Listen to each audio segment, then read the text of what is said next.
Welcome to another explainer. So, I want you to picture something with me right now. You're sitting in a class, or, maybe it's a super high-stakes meeting at work. You know the exact answer to the question being asked, but your hand stays firmly down. Or maybe you had the absolute perfect thing to say, but the moment just passed in silence and you literally said nothing. Why does that happen? Well, it's because somewhere in the background of your mind, a quiet fear was running the show. What if they laugh? What if I completely mess this up and look stupid? Today, we're exploring a concept that takes that quiet fear and just dismantles it completely.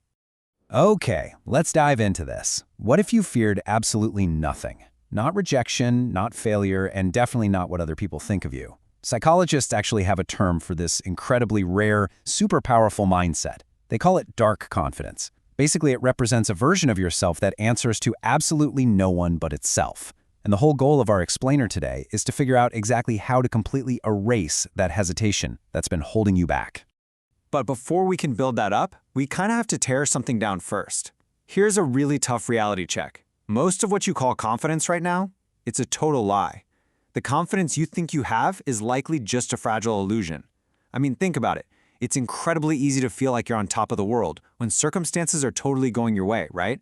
When everyone's clapping for you, when you're looking your absolute best. But if your confidence only shows up when the sun is shining, well, it was never really yours to begin with. Which brings us to part 1 of our explainer, the myth of confidence.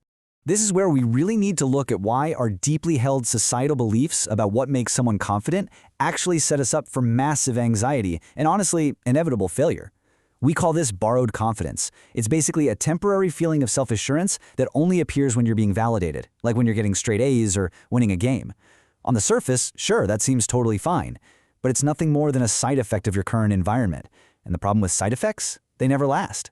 The real test of your confidence isn't how you carry yourself when you're winning. The real test is what happens when things suddenly, completely stop going your way. And this brilliantly illustrates exactly what I mean. Notice how a top student's anxiety shifts. When they're ranked number 1 in their class, their anxiety is practically at 0. As long as they're on top, everything feels totally fine. But the exact second they drop to second place, boom, their anxiety shoots straight through the roof. Self-doubt creeps in, the pressure becomes literally unbearable. Now ask yourself, did their actual knowledge suddenly disappear? No way. Their ability didn't change one single bit, only the result did. But because their confidence was essentially borrowed from that number 1 ranking, it completely shattered the moment the ranking shifted. We see this exact same timeline play out all the time in the modern world, especially with content creators. A creator posts a viral video, and overnight they feel absolutely unstoppable, super sharp, and totally in control of their craft. But then, flop 1 happens. Then flop 2. In a matter of days, that unstoppable confidence just vanishes into thin air. Why? Because they built their entire identity on unstable outcomes. And outcomes, by their very nature, are the absolute least stable thing you can possibly build your self-worth on. All right, let's move into part 2, borrowed versus real confidence. So, if building your confidence on results is a trap, what's the alternative? Let's contrast these two realities. Borrowed confidence rises and falls with your results. But real confidence, it stands entirely on its own. Now, real confidence doesn't mean you never feel fear, and it definitely doesn't mean you always win. Real confidence just means your sense of self doesn't move just because your results do. Think about it. If you fail an exam tomorrow, does your actual worth disappear? If someone rejects you, do all your good qualities suddenly vanish? Of course not. With real confidence, losing a round doesn't mean your value has been erased.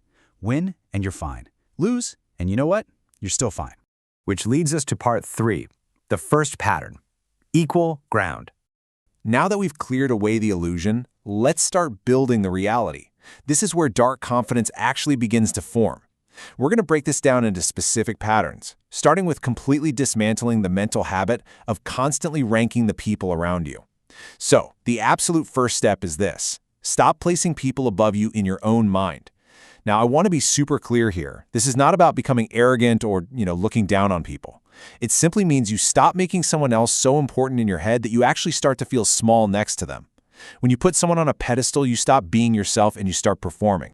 Now, what's really fascinating here is how wildly our behavior shifts based on these internal rankings. Think about talking to a close friend. You're natural, you're relaxed. You definitely don't overthink your posture or your tone of voice. But talking to an authority figure, or maybe someone you really want to impress, suddenly you're hesitant, you're carefully choosing your words, you're essentially putting on a performance.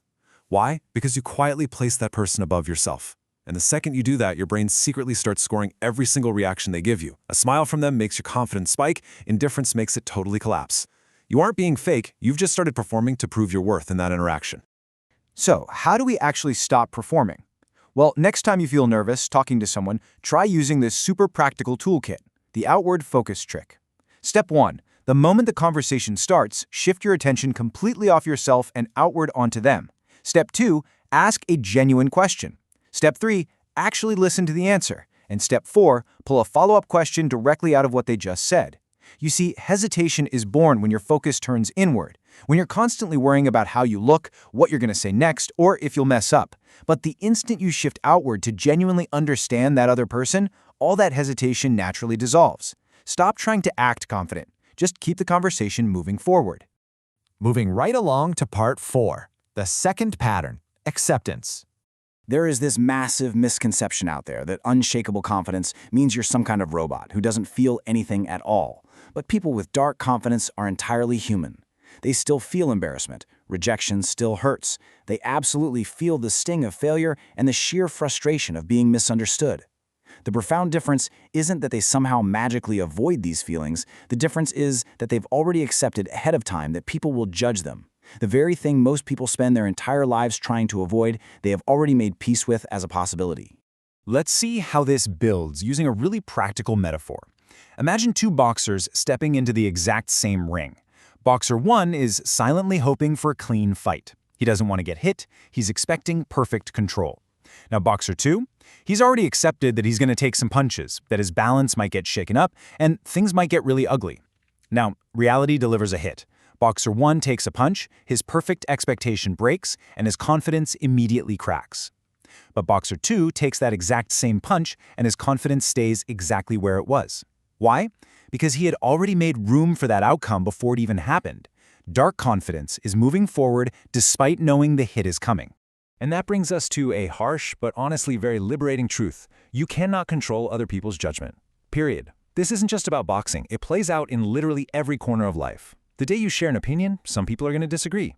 The day you go after something big, someone out there will mock the attempt. But the real problem isn't that people might judge you. The real problem starts when your mind decides that this shouldn't be allowed to happen.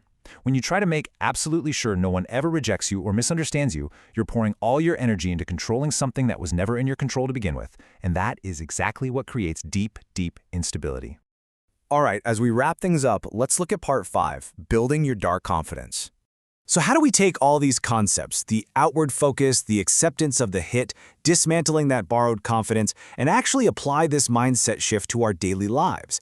It really all comes down to where you aim your attention. Your old focus was probably entirely consumed by the question, what will people think of me? And honestly, that focus just keeps you trapped in an endless cycle of seeking validation.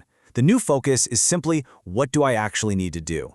The day your mind accepts reality, that you will be judged no matter how hard you try, a completely different kind of freedom opens up. You stop worrying about the crowd's reaction, and you just focus on the action you need to take. That stability, that is the true energy the world recognizes as dark confidence.